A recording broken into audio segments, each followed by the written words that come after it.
अस्सलाम वालेकुम viewers, Rehman Ahmed health care channel की जानिब से खुश आमदीद। उम्मीद है आप सब खैरियत से होंगे।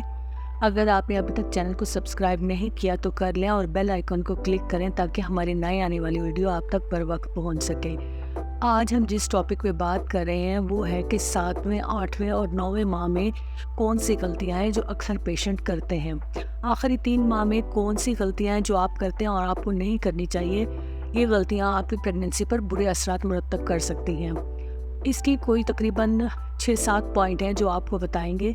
इसमें सबसे पहली बात यह है कि बेड रेस्ट। बहुत से लोग ऐसे होते हैं जब वो प्रेग्नेंट होते हैं या 7वां 8वां माह लगता है तो वो बेड रेस्ट पर चले जाते हैं।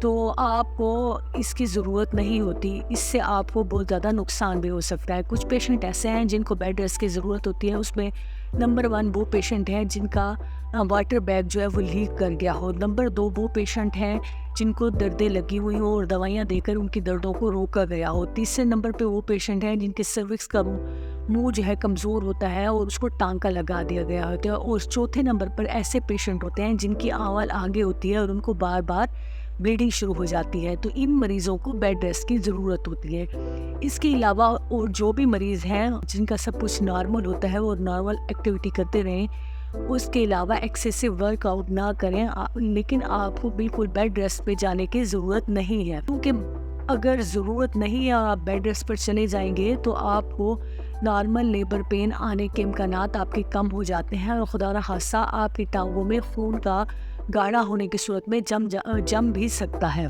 आप 10 से 15 मिनट की वॉक करें और इससे आहिस्ता आहिस्ता आधे घंटे पर ले जाएं।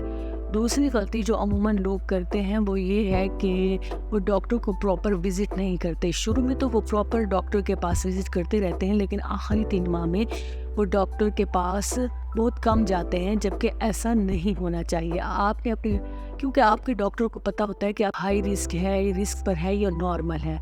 तो पेशेंट को हम 4 वीक्स के बाद जो है उन्हें बुलाते हैं, प्लान करते हैं। लेकिन अगर कोई कॉम्प्लिकेशन होती है, मिसाल के तौर पर अगर कोई शुगर का मसला है, बच्चे का पानी कम है, इसकी तरफ ब्लड फ्लो कम है, तो हम पहले बुला लेते हैं। हम 2 हफ्तों के अंदर बुला सकते हैं, हम 3 हफ्तों के अंदर बुला सकते हैं। तो जैसे आपका डॉक्टर कहे आपने वैसे ही विज़िट करना है।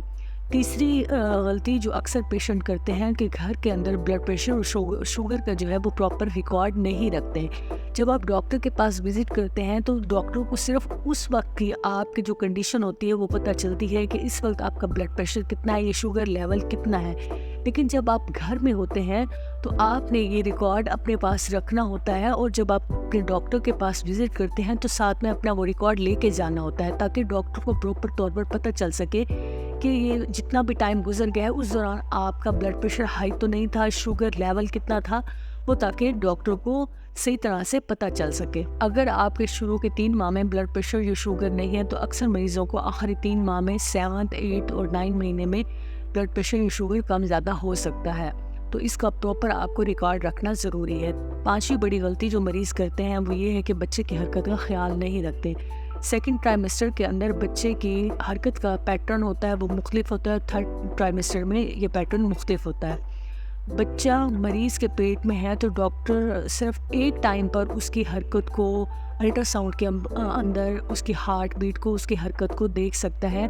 लेकिन बाकी इसके अलावा जितना टाइम आप घर में गुजारते हैं आपने खुद बच्चे की हरकत का ख्याल रखना है कि बच्चे जो है ये बच्चे की वेलबींग के लिए ज़रूरी है।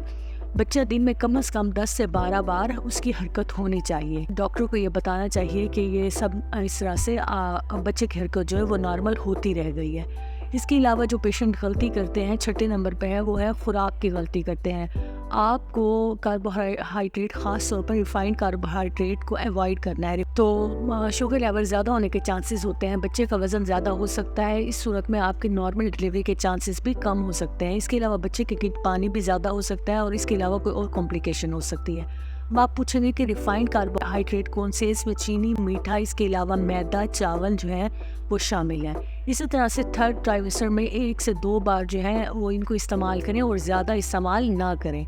डेली बेसिस पे आपने अगर आपको मीठा खाने को दिल कर रहा है तो उसको कम लें, वरना बच्चे का वेट ज़्यादा हो जाएगा। आपने कॉम्प्लेक्स कार्बोहाइड्रेट इस्तेमाल करना है जो कि सब्जियों में होता है, और इसके अलावा आटा इस्तेमाल कर सकते हैं, चक्की का आपने आटा इस्तेमाल करना है। اس کے علاوہ یہ ہے کہ آپ نے اپنی ایچ بی کو ضرور چیک کرنا ہے. اپنے آئرن کی اگر ڈرپس کی ضرورت ہے تو وہ آپ لگوا سکتے ہیں، جو کہ ہفتے میں ایک بار یا 8 دن کے بعد ایک ڈرپ جو ہے وہ لگ سکتی ہے، اور وہ کتنی لگنی چاہیے وہ آپ کی ایچ بی پر ڈیپینڈ کرتا ہے. اس کے علاوہ اگر آپ اپنی ایچ بی کو مینٹین نہیں رکھیں گے تو پھر جب بچہ ہونے والا ہوگا اس وقت آپ کو بلڈ ٹرانسفیوژن کی ضرورت پڑ سکتی ہے، اور بلڈ ٹرانسفیوژن کے بہت سارے نقصانات ہوتے ہیں. یہ سب آپ کی ڈاکٹر کی ذمہ داری ہے کہ یہ سارا جو ہے اس نے مینٹین کرنا ہے. اس کے علاوہ ایک اور ضروری چیز کہ آپ کا emotional bonding with your baby ہونا چاہیے. آپ کے بچے کا سننے کا سسٹم، دماغ وغیرہ وہ مکمل ہو چکا ہوتا ہے. بچہ جو ہے وہ آپ کی آواز کو پہچان رہا ہوتا ہے، اور جو اس کے ارد گرد ہوتے ہیں ان کے ساتھ وہ بانڈ بنانے لگتا ہے. آپ نے اپنے بچے کے ساتھ باتیں کرنی ہیں، وہ سن رہا ہے اور وہ رسپانس کرتا ہے. آپ کو پتہ چلے گا کہ اللہ تعالیٰ آپ کو کتنی بڑی نعمت سے نواز رہا ہے. لاسٹ میں جو ہے وہ پیشاب کے اندر انفیکشن اور وجائنا کے اندر انفیکشن کے چانسز جو ہے وہ بڑھ جاتے ہیں. آپ نے اس کے اوپر نظر رکھنی ہے. اگر آپ کو بار بار پیشاب آ رہا ہے، جلن کے ساتھ پیشاب تو نہیں آ رہا، یا پیشاب کرنے کے بعد جو ہے وہ جلن تو نہیں ہو رہی، گندا پانی تو نہیں پڑ رہا، یا اسمیل تو نہیں آ رہی، تو ان ساری چیزوں کو آپ نے نوٹس کرنا ہے. اینڈ میں آخری بات جو ہے وہ موڈ آف ڈیلیوری آپ نے اپنی ڈاکٹر کے ساتھ ضرور ڈسکس کرنی ہے کہ آپ کو نیچرل ڈیلیوری کی طرف لے جائیں، اور آپ کو لیبر پین پر آپ کے ساتھ بات کریں. اور اس کے علاوہ اگر انہیں محسوس ہوتا ہے کہ نارمل ڈیلیوری نہیں ہوگی اور سی سیکشن کے چانسز ہیں تو اس کے بارے میں بھی ڈسکس کرنا ہے. یا آپ کے اگر 2 پہلے سی سیکشن ہو چکے ہیں تو تیسرا بھی سی سیکشن ہی ہوگا. تو یہ ساری جو باتیں ہیں وہ آپ نے اپنی ڈاکٹر کے ساتھ ڈسکس کرنی ہے، تاکہ آپ ذہنی طور پر ان سب باتوں کے لیے تیار ہو سکیں. امید ہے آج کی ویڈیو آپ کو پسند آئی ہوگی. اگر آپ نے ابھی تک چینل کو سبسکرائب نہیں کیا تو کر لیں، اور بیل آئیکن کو کلک کریں تاکہ ہماری نئے آنے والی ویڈیو آپ تک بر وقت پہنچ سکے. آپ کا بہت شکریہ.